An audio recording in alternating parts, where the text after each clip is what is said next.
आइए स्टूडेंट्स, इस वीडियो में आज हम लोग एनसीईआरटी क्लास 9 सब्जेक्ट मैथ के तीसरे अध्याय को पढ़ने जा रहे हैं। तो हमारा तीसरा अध्याय क्या है? तो तीसरा अध्याय है निर्देशांक ज्यामिति, जिसे इंग्लिश में हम लोग कहते हैं कोऑर्डिनेट ज्योमेट्री। तो इस चैप्टर में हमें क्या क्या पढ़ना है, पहले इसे समझ लेना जरूरी है और तब हम लोग बारी बारी से फिर सारी चीज़ों को पढ़ेंगे और अच्छे तरीके से समझेंगे। तो सबसे पहले हम लोग पढ़ने जा रहे हैं निर्देशांक ज्यामिति का परिचय, यानी कि ये क्या है निर्देशांक ज्यामिति, किसे कहते हैं, इसका उपयोग किन किन क्षेत्रों में होता है। फिर इस निर्देशांक ज्यामिति के अध्ययन को सबसे पहले किसने विकसित किया था उसके भी बारे में जानेंगे। तो ये सारा चीज़ हम लोग इसके परिचय में पढ़ने जा रहे हैं, इंट्रोडक्शन में। इसके बाद हमें क्या पढ़ना है, तो दूसरा टॉपिक है हमारा कार्तीय पद्धति, कार्टेशियन सिस्टम। ठीक है, तो इस कार्तीय पद्धति के अंतर्गत हमें इन सारी चीज़ों को पढ़ना है। ये सारा चीज़ एक अलग अलग टॉपिक है, छोटा छोटा, जो हम लोग आसानी से समझेंगे। और जब ये सारे चीज़ों को समझ लेंगे तब हमारा प्रश्नावली 3.1, 3.2 और 3.3 आसानी से सॉल्व हो जाएगा। कहीं पर भी कोई प्रॉब्लम आप लोगों को नहीं होगी। तो कार्तीय पद्धति में हमें क्या क्या पढ़ना है? तो कार्तीय पद्धति में सबसे पहला टॉपिक है मूल बिंदु, जिसे इंग्लिश में ओरिजिन कहते हैं। इसके बारे में हम लोग समझेंगे। फिर दूसरा टॉपिक है हमारा एक्स अक्ष और वाई अक्ष, यानी कि X axis and Y axis किसे कहते हैं, इसे समझेंगे हम लोग अच्छे तरीके से। और इस दोनों अक्ष का एक और भी नाम है निर्देशांक अक्ष, यानी कोऑर्डिनेट एक्सिस, यानी एक्स अक्ष और वाई अक्ष दोनों को हम लोग निर्देशांक अक्ष भी कहते हैं। तीसरा टॉपिक है हमारा कार्तीय तल या निर्देशांक तल या एक्स वाई तल। तीनों मतलब एक ही चीज़ का नाम है, उसे कार्तीय तल भी कहते हैं, निर्देशांक तल भी कहते हैं और एक्स वाई तल भी कहते हैं। इंग्लिश में कार्टेशियन प्लेन और कोऑर्डिनेट प्लेन और एक्स वाई प्लेन, ये तीनों एक ही चीज़ है। इसके बारे में भी हम लोग अच्छे तरीके से समझेंगे। इसके बाद चौथा टॉपिक है हमारा चतुर्थांश, यानी क्वाड्रेंट्स किसे कहते हैं, क्या होता है, ये सब हम लोग अच्छे तरीके से समझेंगे। फिर पांचवा टॉपिक है बिंदु के निर्देशांक, यानी कोऑर्डिनेट ऑफ ए पॉइंट। किसी एक बिंदु को हम लोग कैसे समतल में निर्देशित करेंगे, कैसे दर्शाएंगे, कैसे उस बिंदु का निर्धारण करेंगे, ये हम लोग सीखेंगे इस टॉपिक में। फिर छठा टॉपिक है हमारा भुज और कोटि, यानी एब्सिसा एंड ऑर्डिनेट्स। तो भुज और कोटि किसे कहते हैं, ये भी हम लोग अच्छे तरीके से समझेंगे। ये सारा चीज़ समझ लेंगे तो हमारा प्रश्नावली आसानी से सॉल्व हो जाएगा। तो आज के इस वीडियो में हम लोग इंट्रोडक्शन देखेंगे, यानी परिचय देखेंगे, और दूसरा जो टॉपिक है कार्तीय पद्धति, और इसके अंतर्गत ये जितना भी टॉपिक आपको दिख रहा है सबको हम लोग बारी बारी से समझेंगे इसी वीडियो में। तो चलिए इसे आप लोग या तो नोट कर लें या स्क्रीनशॉट ले लें। अब हम लोग चलते हैं परिचय पर। तो आइए स्टूडेंट्स, अब हम लोग निर्देशांक ज्यामिति का परिचय देखते हैं। तो निर्देशांक ज्यामिति क्या है?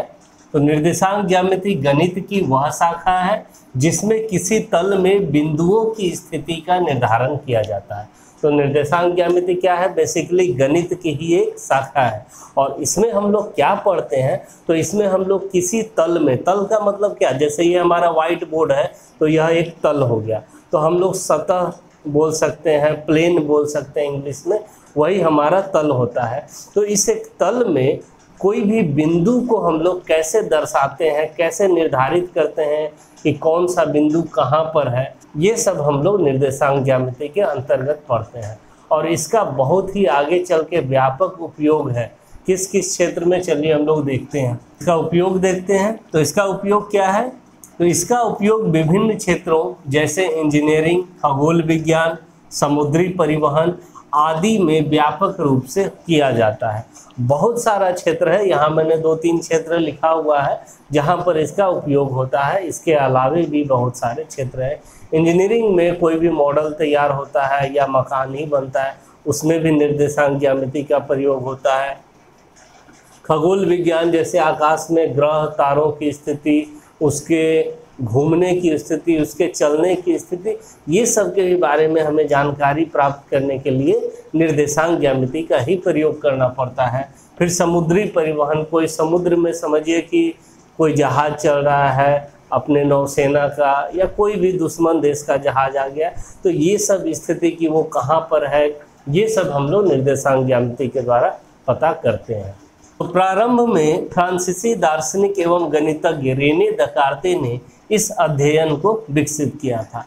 तो सबसे पहले अगर हम बात करें कि निर्देशांक ज्यामिति के अध्ययन को किसने दिया, किसने विकसित किया, या हम बोल सकते हैं कि निर्देशांक ज्यामिति के जनक किसे कह सकते हैं, तो वो रेने दकार्ते हैं। ये एक फ्रांसीसी दार्शनिक और गणितज्ञ थे जिन्होंने ज्यामिति में बीज गणित का प्रयोग करके एक निर्देशांक ज्यामिति नए तरह का एक अध्ययन को विकसित किया था। उन्हीं के सम्मान में एक तल में बिंदुओं की स्थिति का निर्धारण करने में प्रयुक्त पद्धति को कार्तीय पद्धति कहते हैं।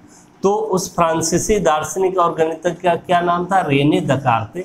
तो दकार्ते में आप देखिए वहीं से वर्ड लिया गया है कार्तीय, दकार्ते से ही बन गया कार्तीय पद्धति, यानी कि उनको सम्मान दिया गया क्योंकि उन्हीं ने सबसे पहले इसका खोज किया, या जनक बोल सकते हैं।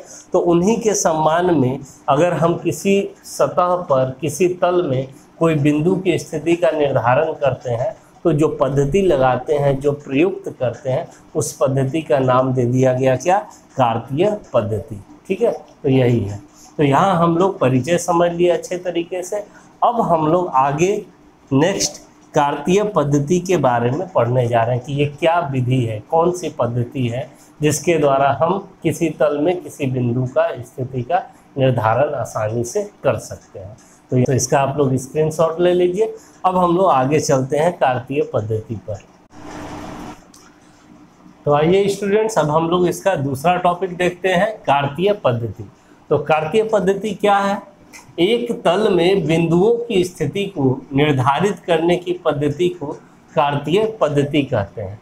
तल का मतलब क्या? कोई भी आप समतल जगह ले सकते हैं, समतल प्लेन ले सकते हैं, जैसे हमारा व्हाइट बोर्ड हो गया, आपका कॉपी का पेज हो गया, दीवार हो गया, तो ये सब हो गया आपका तल। ठीक है, और उस तल में किसी भी बिंदु की स्थिति को कैसे निर्धारित कर सकते हैं, कैसे बता सकते हैं हम लोग कि वो खास बिंदु उसी जगह पर है, इसको ही निर्धारित करने की पद्धति को हम लोग कार्तीय पद्धति कहते हैं। और ये कार्तीय पद्धति नाम कहाँ से आया? तो ये नाम आया रेने दकार्ते के नाम से। और रेने दकार्ते कौन है? तो वो निर्देशांक ज्यामिति के जनक हैं। उन्होंने ही सबसे पहले इस अध्ययन को विकसित किया था। ठीक है, इस पद्धति को समझने के लिए हमें एक तल की जरूरत पड़ेगी और दो लंबवत, क्षैतिज और ऊर्ध्वाधर रेखा की जरूरत पड़ेगी सबसे पहले। तो ये व्हाइट बोर्ड हो गया हमारा तल। तो इस तल में आप सबसे पहले एक क्षैतिज रेखा ले लीजिए इस तरह से। ये क्षैतिज रेखा हो गया जो भूमि के समांतर है। ठीक है, अब इस पर संख्याओं को प्रदर्शित किया जाता है। कौन सा संख्या? तो जैसे इसे आप समझिए अभी कि यह एक संख्या रेखा है, तो संख्या रेखा पर संख्या को प्रदर्शित करने आप लोग सीख चुके हैं पहले अध्याय में। तो यहाँ पर क्या होता है? बीच में 0 होता है और दाहिनी तरफ धनात्मक संख्याएं और बाईं तरफ ऋणात्मक संख्याएं होती हैं। तो हम लोग 0 से बराबर बराबर दूरी पर इस तरह से लिखेंगे। 1, फिर बराबर दूरी पर 1 और 2 के बीच में उतनी ही दूरी होनी चाहिए जितने 0 और 1 के बीच में, फिर 2, फिर यहाँ पर 3, फिर 4, इस तरह से बहुत सारी संख्या लिख सकते हैं। 0 के बाईं तरफ हम लोग ऋणात्मक संख्या लिखते हैं, नेगेटिव वाला, यानी कि -1, -2, -3, -4। ठीक है, और इस क्षैतिज रेखा का नाम दिया जाता है x डैश। जिधर धनात्मक संख्याएं हैं उधर नाम x लिखेंगे और जिधर ऋणात्मक संख्याएं हैं उधर नाम लिखेंगे x डैश। ठीक है, अब एक आप ऊर्ध्वाधर रेखा लीजिए। ऊर्ध्वाधर मतलब खड़ी रेखा। तो खड़ी रेखा ये बना लेते हैं हम लोग इस तरह से।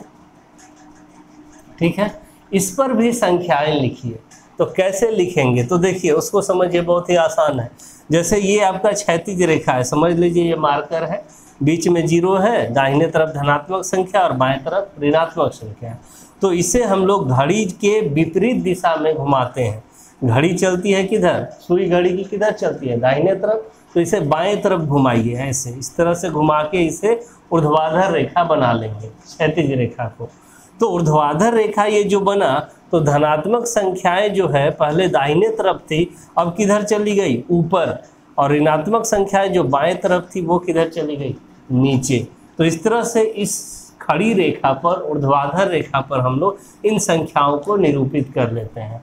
तो बीच में यहाँ पर फिर 0 रहेगा, क्योंकि 0 तो अपने जगह पर ही रहेगा घुमाने पर, सिर्फ ये धनात्मक संख्याएं ऊपर चली जाएगी और ऋणात्मक संख्याएं नीचे। तो यहाँ पर बराबर बराबर दूरी पर हम लोग 1 2 3 4 इस तरह से संख्याओं को लिख देंगे। नीचे हम लोग लिख देंगे -1 -2 -3 -4 इस तरह से संख्याओं को। अब इसका भी नाम दिया जाएगा ऊर्ध्वाधर रेखा का, क्या, तो y डैश। जिधर धनात्मक संख्याएं हैं उधर y, और जिधर ऋणात्मक संख्याएं y लिख के डैश लगा देंगे, तो इसका नाम हो गया y डैश। अब क्या करना है आपको, इस रेखा को यहाँ से उठा करके आपको इस रेखा पर बैठाना है। और किस तरह से बैठाना है, कहीं पर भी ला करके नहीं बैठा देना है, इस तरह से बैठाना है कि इसका जो यहाँ पर 0 दिख रहा है ये बिंदु, और इसका जो 0 दिख रहा है ये बिंदु, ये दोनों बिंदु एक ही पर आ जाए, एक ही स्थान पर दोनों बैठ जाए इस तरह से, ठीक है। यानी कि हमारा जो 0 है इसका और इसका 0, ये दोनों को यहीं पर ला दीजिए, दोनों मिलकर के यही एक 0 पर समाहित हो जाएगा। तो चलिए इस रेखा को हम उठा करके समझिए ऐसे बना देते हैं, सीधा लाइन यहाँ पर।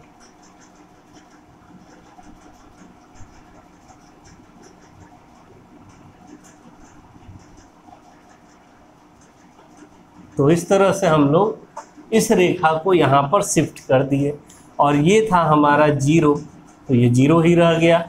ये इस क्षैतिज रेखा के लिए भी 0 हो गया, और ये ऊर्ध्वाधर रेखा के लिए भी 0 हो गया, दोनों का 0 यहीं पर आ गया इसी बिंदु पर। तो इसका नाम दे देते हैं अब हम लोग y डैश, और लिख देते हैं संख्याओं को 1 2 3 4, इधर -1 -2 -3 -4, इस तरह से बहुत सारी संख्या लिख सकते हैं, हम लोग इतना लिख लिए हैं। अब देखिए, तो अब ये जो क्षैतिज रेखा हुई x डैश, और ये जो ऊर्ध्वाधर रेखा है y डैश, दोनों एक दूसरे को किस बिंदु पर प्रतिच्छेद कर रहा है, यहाँ पर प्रतिच्छेद कर रहा है, यानी 0 पर। इस x अक्ष का भी 0 यहाँ है और y अक्ष का भी 0 यहाँ है।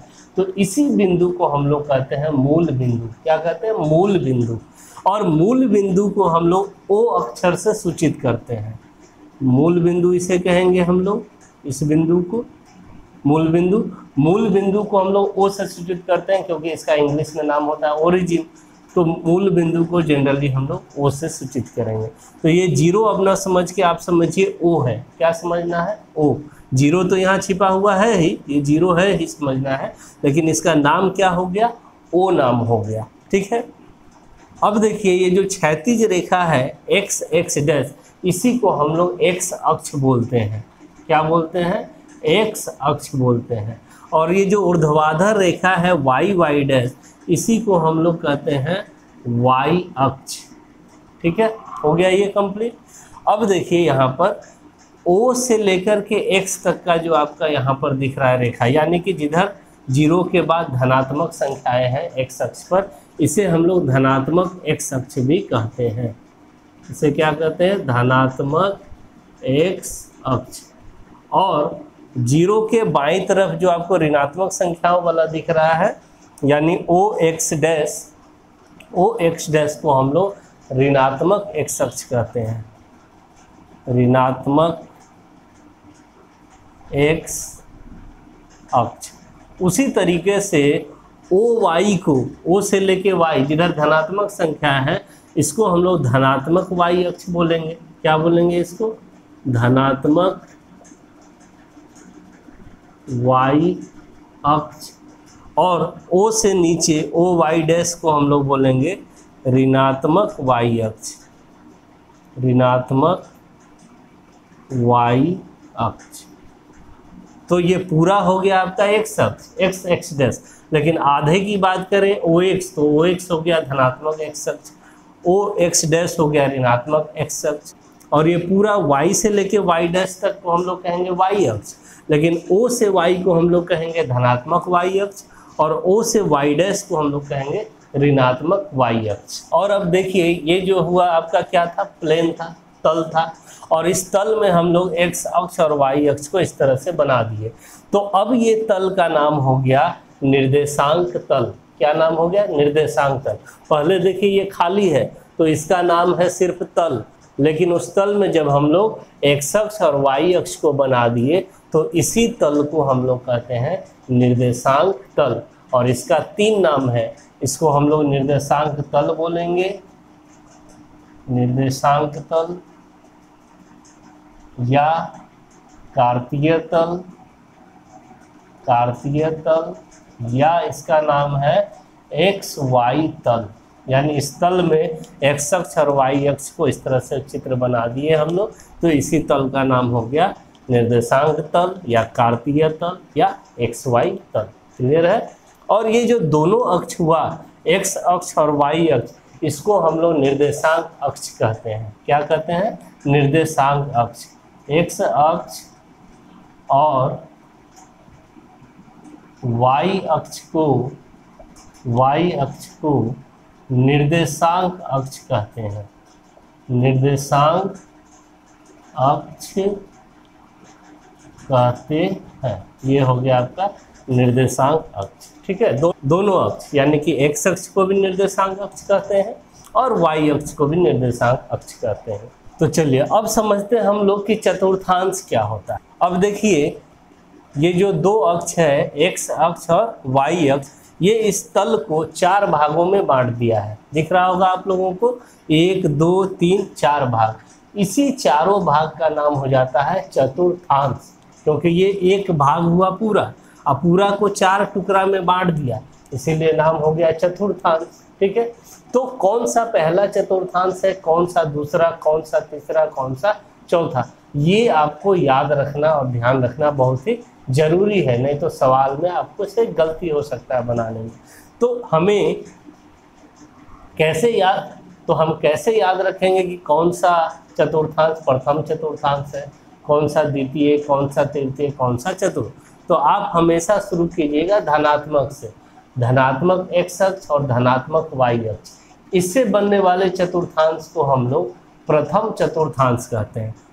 तो देखिए धनात्मक एक्स अक्ष इधर है और धनात्मक वाई अक्ष इधर है, तो इन दोनों अक्ष से बनने वाला तल ये हुआ, तो इसी तल का नाम है प्रथम चतुर्थांश। इसे ही हम लोग कहते हैं प्रथम चतुर्थांश।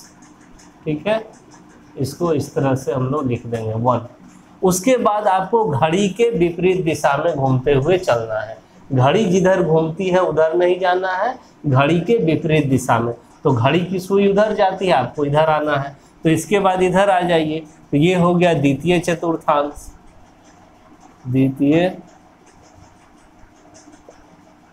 चतुर्थांश। ठीक है, और इसको हम लोग नंबर 2 कर देते हैं। उसके बाद फिर इधर आ जाइए, ये हो गया आपका तृतीय चतुर्थांश, तृतीय चतुर्थांश, इसको नंबर 3 कर देते हैं।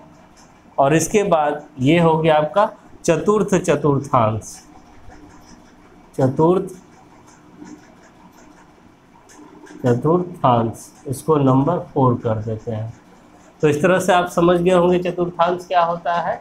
जब किसी तल को एक्स अक्ष और वाई अक्ष 4 भागों में विभाजित कर देते हैं तो चारों को हम लोग चतुर्थांश कहते हैं, जिसमें धनात्मक एक्स अक्ष और धनात्मक वाई अक्ष से मिलकर के जो चतुर्थांश बना उसे प्रथम चतुर्थांश बोले।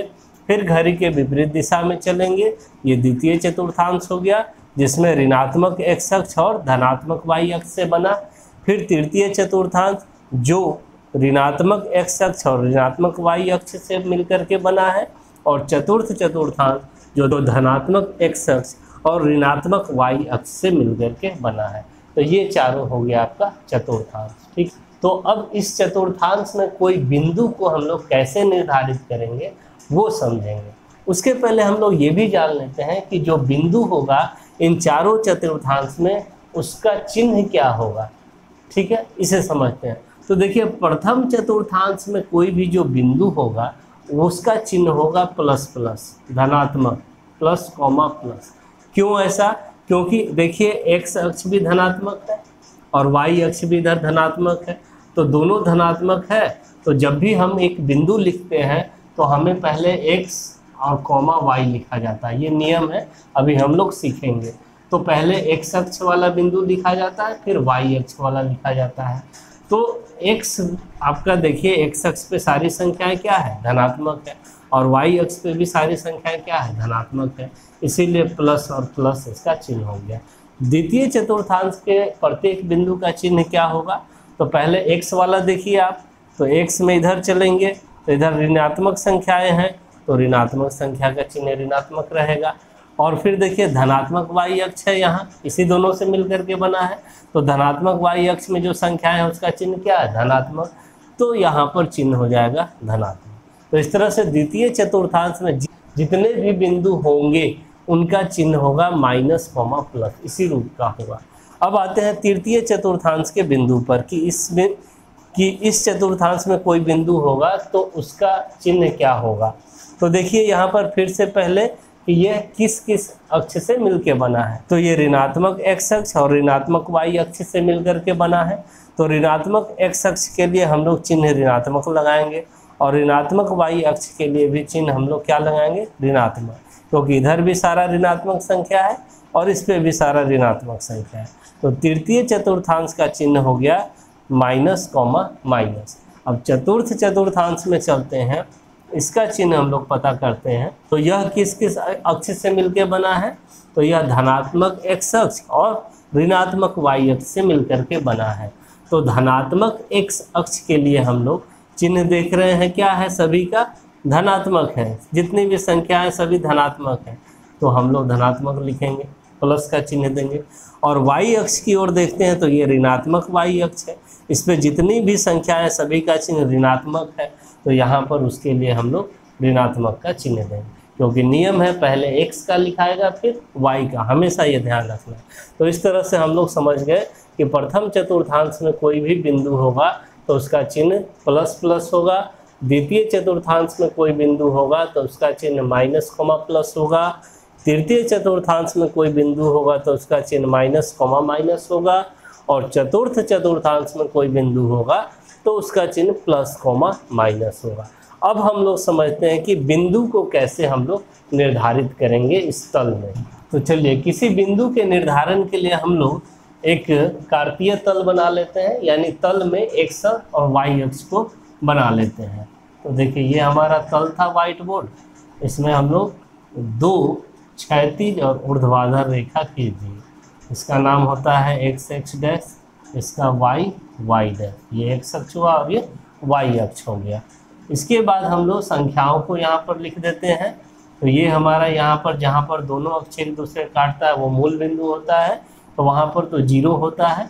इसके बाद 1 2 बराबर बराबर दूरी पर लेंगे, 3 4, बहुत सारी संख्याएं और ले सकते हैं। इधर -1 -2 -3 -4। तो आप लोग जब कॉपी में बनाएंगे तो स्केल से मेजरमेंट कर लेंगे, दूरी 1 सेंटीमीटर लेंगे तो सभी के बीच में 1 सेंटीमीटर का दूरी होना चाहिए, 2 सेंटीमीटर अगर लेंगे तो सबके बीच में 2 सेंटीमीटर का दूरी होना चाहिए, ऐसा ही। उसी तरह से जितना दूरी इधर लिए हैं उतना ही दूरी इधर भी लेना होता है। तो इधर बना लेंगे हम लोग 1 2 3 4 इस तरह से, इधर -1 -2 -3 -4, इस तरह से हम लोग बना लिए एक्स वाई तल। ठीक है, अब इस तल में कोई बिंदु का निर्धारण हम लोग कैसे करेंगे, ठीक है, चलिए समझते हैं। यहाँ पर मान लीजिए कि एक बिंदु है, ठीक है, तो इस बिंदु का नाम चलिए P दे देते हैं। इस बिंदु का निर्धारण कैसे करेंगे, यानी कि इस बिंदु का निर्देशांक क्या होगा।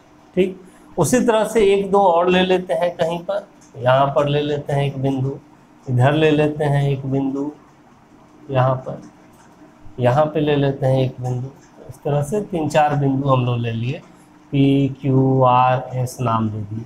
इस बिंदुओं का अब हमें निर्देशांक लिखना है, इसे ही समझते हैं कैसे लिखेंगे।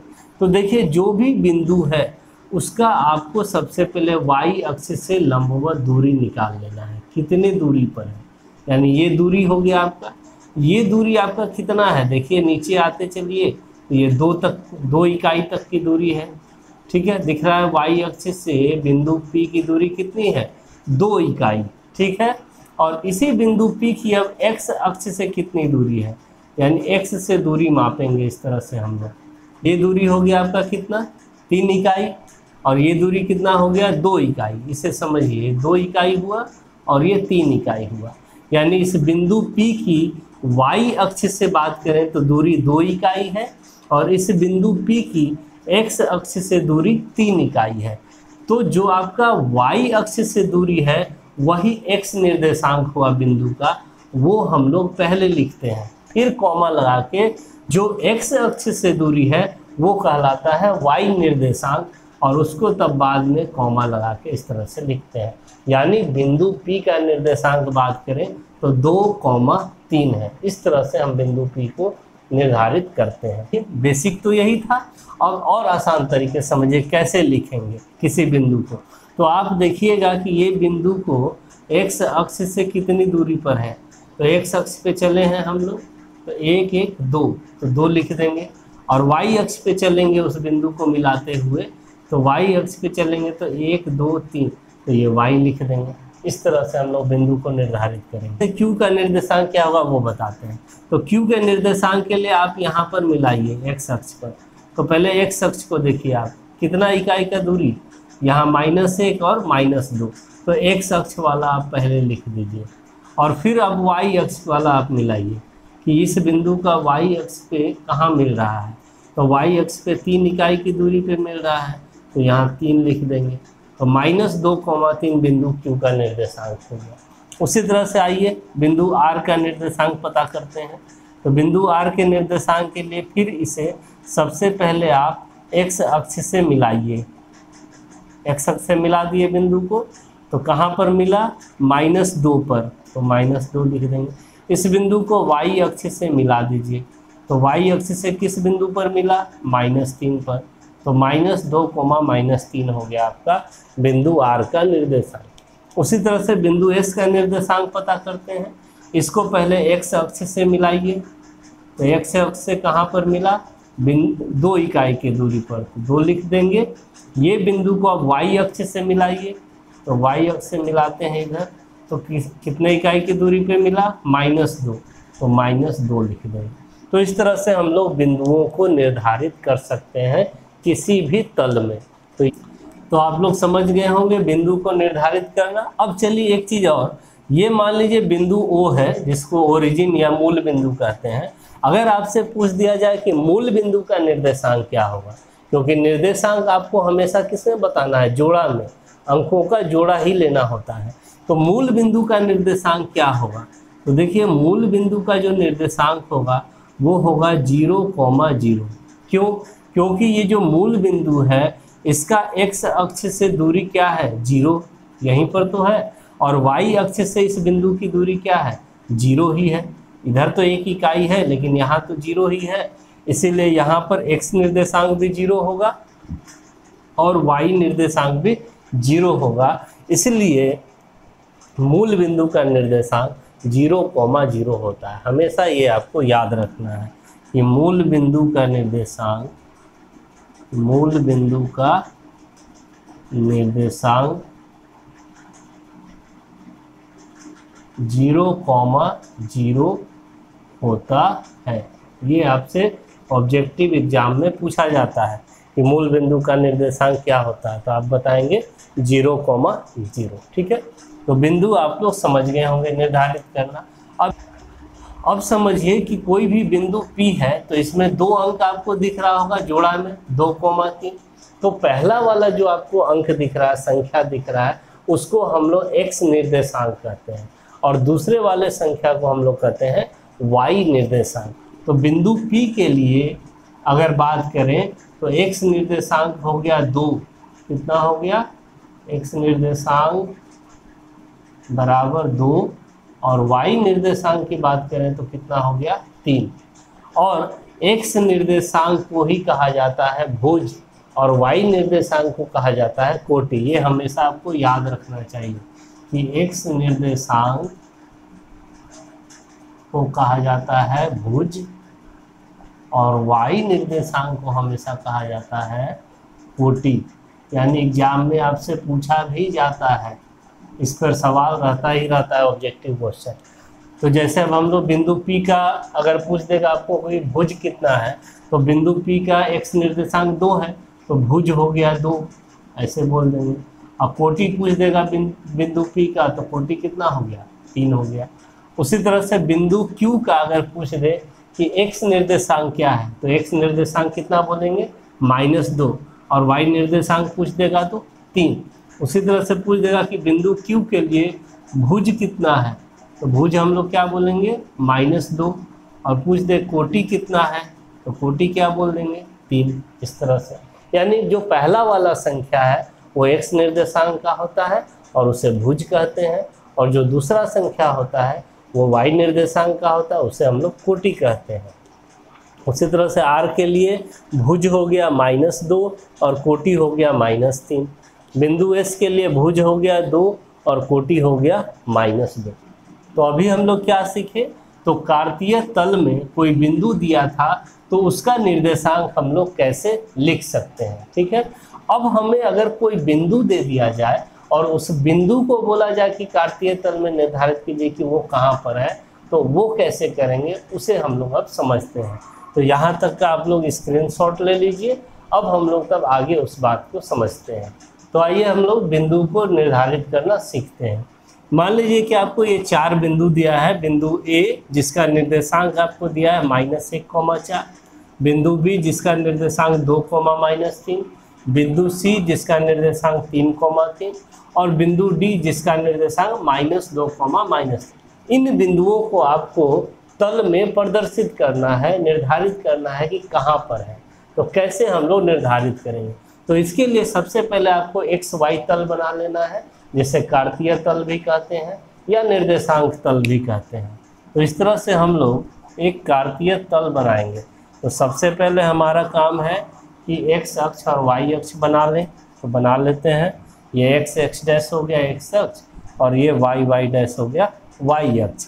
अब यहाँ पर संख्याओं को लिख देते हैं। ये 0 हो जाएगा, ये 1, 2, 3, 4, इधर -1, -2, -3, -4, इधर 1, 2, 3, 4, इधर -1, -2, -3, -4, बराबर बराबर दूरी होना चाहिए सभी के बीच। तो इस तरह से हम लोग x अक्ष और y अक्ष से एक कार्तीय तल बना लिए हैं। अब देखिए, मान लीजिए आपको बिंदु A को यहाँ पर निर्धारित करना है, बताना है कि कहाँ पर है। कैसे बताएंगे, तो कोई भी बिंदु जो लिखा है वो इस तरह से लिखा रहता है। पहला वाला संख्या x निर्देशांक होता है और दूसरा वाला संख्या y निर्देशांक को बताता है। तो आपको बिंदु A को निर्धारित करने के लिए सबसे पहले x निर्देशांक कहाँ पर है ये पता करते हैं। तो देखिए, x निर्देशांक -1 है इसका, तो x अक्ष पर आप 0 से -1 इकाई की दूरी पर चलिए। तो 0 से -1 इकाई की दूरी यहाँ है, इस बिंदु को हम लोग डीप कर लिए। ठीक है, उसके बाद y निर्देशांक कितना है इस बिंदु का, 4। तो y पे आप 0 से 4 इकाई की दूरी पर चलिए। 1, 2, 3, 4 यहाँ पर मिल गया ये। तो अब क्या करना है, तो देखिए ये जो बिंदु है यहाँ से और यहाँ से आपको लंबवत रेखा खींचनी है, और दोनों लंबवत रेखाएं जिस बिंदु पर एक दूसरे को काटेंगी वही बिंदु A कहलाएगा। तो कैसे करेंगे, देखिए स्केल से आप लोग खींचेंगे तो एकदम सीधा खींचा जाएगा। हम हाथ से खींच रहे हैं, थोड़ा इधर उधर हो सकता है। इस तरह से दूरी खींच लिए सीधा, और देखिए यहाँ पर जो है ऐसे खींचे, और ये 4 वाला बिंदु जो है यहाँ से हम लोग खींचते हैं दूरी। इस 4 को मिटा देते हैं थोड़ी देर के लिए। तो यहाँ पे काटा एक दूसरे को, दिख रहा होगा आपको। हम लोग एक लंबवत रेखा बनाए जो डॉट लाइन से बनाए हैं, और इधर से भी एक लंबवत रेखा बनाए, दोनों एक दूसरे को इस बिंदु पर काट। तो यही बिंदु हो गया A और इसका निर्देशांक हो गया -1,4। इस तरह से अब आप मिला भी सकते हैं कि सही है कि नहीं। तो देखिए x निर्देशांक -1 है तो x अक्ष पे -1 की दूरी पे यहाँ पे मिला हुआ है। y निर्देशांक 4 है तो y अक्ष पे 4 पे मिला हुआ है और दोनों एक दूसरे को इस बिंदु पे काटा।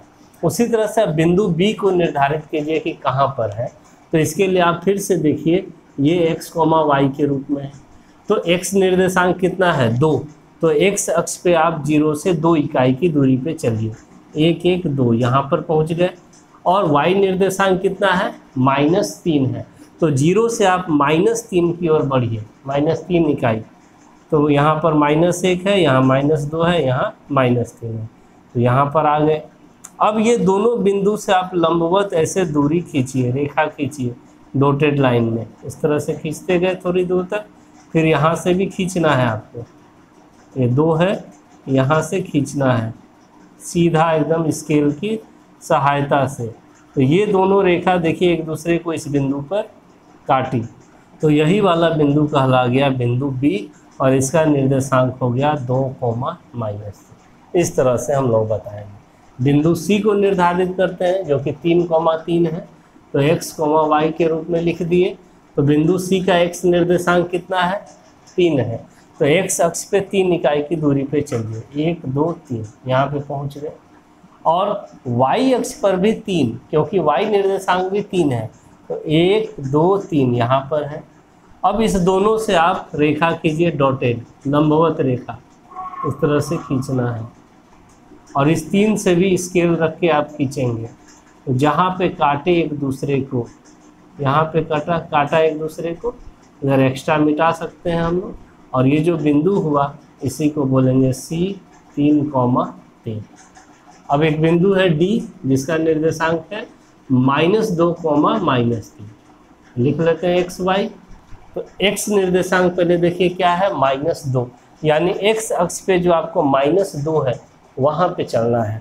तो 0 से बाएं तरफ -2 है, -2 यहाँ पहुँच गए। और फिर y निर्देशांक कितना है -3, तो y अक्ष पे भी आपको -3 पे चलना है। तो -1 -2 -3 इस बिंदु पर। अब इस दोनों बिंदु से आप फिर से उसी तरह से लंबवत डॉटेड लाइन खींचेंगे, खींच लिए इधर, और यहाँ से भी इधर से खींचेंगे। तो ये दोनों मान लीजिए यहाँ पर एक दूसरे को काट दिया, तो यही बिंदु हो गया D जिसका निर्देशांक है -2, -3। तो इस तरह से हम लोग कोई बिंदु दिया था तो दूरी निकाल के हम लोग निर्देशांक लिखना भी सीख गए, और पहले ही कोई बिंदु का निर्देशांक दिया है तो उसको निर्धारित करना भी सीख गए कि वो कहाँ पर है।